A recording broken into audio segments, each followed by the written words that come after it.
Hello everyone, সবাই কেমন আছেন? আশা করি সবাই অনেক ভালো আছেন, আমিও ভালো আছি। তো এই যে রান্নাবান্না করতে চলে এসেছি, আর বাহিরে প্রচুর বৃষ্টি হচ্ছে। যদি আগে জানতাম যে বাহিরে এখন এত বৃষ্টি হবে, তাহলে আজকে দুপুরে আমি খিচুড়ি রান্না করতাম। কিন্তু যখন আমার ভাত রান্না করা হয়ে গেছে, তরকারি রান্না করা হয়ে গেছে, ডাল রান্না করা হয়ে গেছে, তখন বৃষ্টি শুরু হয়েছে। তো এখন আজকে তাই মাংস রান্না করতেছি। তার জন্য আগেই মাংস ভেজেছি, ফ্রিজে অল্প একটু মাংস ছিল, তো ভাবলাম এই মাংসটুকুকেই রান্না করি, যার জন্য এই মাংসটুকু নামিয়ে নিয়েছি। তো এখানে তেল আগে কিছু আলু ভাজার তেল ছিল, সেটা দিয়ে দিয়েছিলাম। এখন আদাটাকে থেতলে তারপর দিয়ে দিলাম। তো আমি ভয়েস দেওয়ার সময় আমার আশেপাশে একটু আওয়াজ হতে পারে, সেটাকে ইগনোর করবেন সবাই, কারণ আমার বাসায় গেস্ট আসে। তো বাচ্চা থাকলে সব এসে আমার রুমে বসে থাকে, ওদের নাকি আমার রুমটা খুবই ভালো লাগে। তো যাই হোক, এখানে আমি আলু দিয়ে দিয়েছি। আর মাংস খাবো, মাংসে আলু হবে না, সেটা কি চলতে পারে? আলু ছাড়া আমি চলতে পারি না, আলু আমার ছাড়া চলতে পারে না।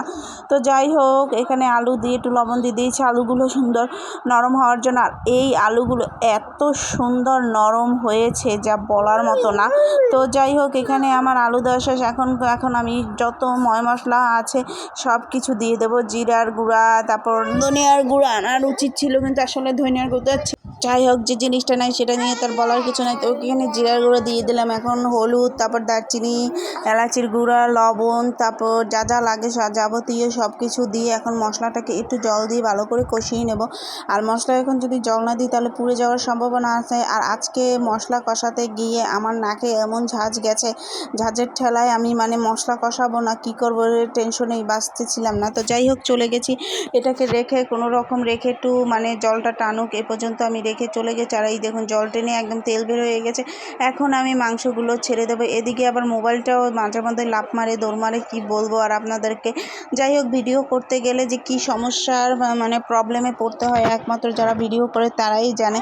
তো এখানে মাংসগুলো এখন দিয়ে দেবো। আর যেহেতু অল্প মাংস ছিল, যার জন্য আমি একটু আলু বেশি করে দিয়েছি, যাতে দুই বেলা আমাদের হয়ে যায়। তো যাই হোক, এখানে মাংসগুলো দিয়ে এখন মাংসগুলোকে ভালোভাবে একটু আমি মশলাগুলো গায়ে লাগিয়ে এটাকে ঢেকে দেবো। আর এই মাংসটাকে যদি ভালোভাবে কষাইনি না, তাহলে এই মাংসের গায়ে থেকেই কিন্তু অনেক পরিমাণ জল বেরোবে, এবং ওই জলেই কিন্তু আমার মাংসটা অনেকটাই সেদ্ধ হয়ে যাবে।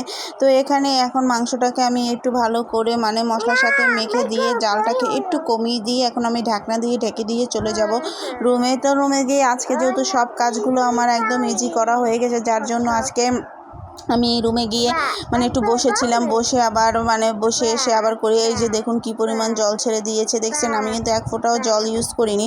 তো এখানে মাংসটাকে আমি আরও 5-10 মিনিট কষাবো। মাংস যত বেশি ভালোভাবে কষানো হবে, মাংস খেতেও তত মজা লাগবে। তো যাই হোক, এখানে আমি মাংসটাকে একটু ভালো করে আরও কষিয়ে নিয়েছি। তারপর আমি সেদ্ধ আর একটু ঝোলের জন্য জল দিয়ে দিয়েছি, এবং এই হচ্ছে আমার রান্না করার শেষ ফাইনাল লুক চলে এসেছে। এখন আমি মাংসটাকে নামিয়ে নেব। একটু ঝোল রাখলে হয় কি, ভাতের সাথে ঝোল দিয়ে খেতে বেশ মজা লাগে।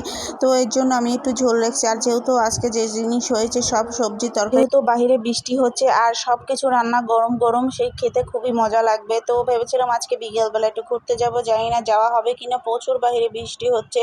তো যাই হোক, বৃষ্টি হচ্ছে। আর এদিকে আমার মাংস রান্নাও একদম কমপ্লিট হয়ে গেছে। এখন মাংসটাকে নামিয়ে নিয়েছি। আর এই যে দেখুন, একটা বড় বাটিতে আমি ঢেলে নিয়েছি, যাতে মাংসগুলো আমি চোখে ভালো মতো দেখতে পারি, যার জন্য একটা বড় বাটিতে। আর এই এখন দুপুরবেলা খাওয়া দাওয়া করে রেস্ট নিয়ে তারপর যদি বৃষ্টি থামে বিকালবেলা চলে যাব ছেলেদেরকে নিয়ে ঘুরতে। এই যে চলে এসে ছেলেদেরকে নিয়ে ঘুরতে। আকাশে এখনও কিছু কিছু মেঘ আছে, আর আমার ছেলে মুক্ত আকাশ পেয়ে সে তো দৌড়াদৌড়ি করছে। তো এই তো ঘোরাঘুরি করে সন্ধ্যা হয়ে গেছে, আবার বাসায় চলে যাব। তো যে যেখান থেকে আমার ভিডিওটি দেখছেন, আর যদি আমার ভিডিওটি আপনাদের ভালো লেগে থাকে, অবশ্যই লাইক কমেন্ট শেয়ার করতে ভুলবেন না। সে পর্যন্ত সবাই ভালো থাকবেন, সুস্থ থাকবেন। আর দেখুন, এটা দেখলে মনে হয় যে আজকে বৃষ্টি হয়েছে।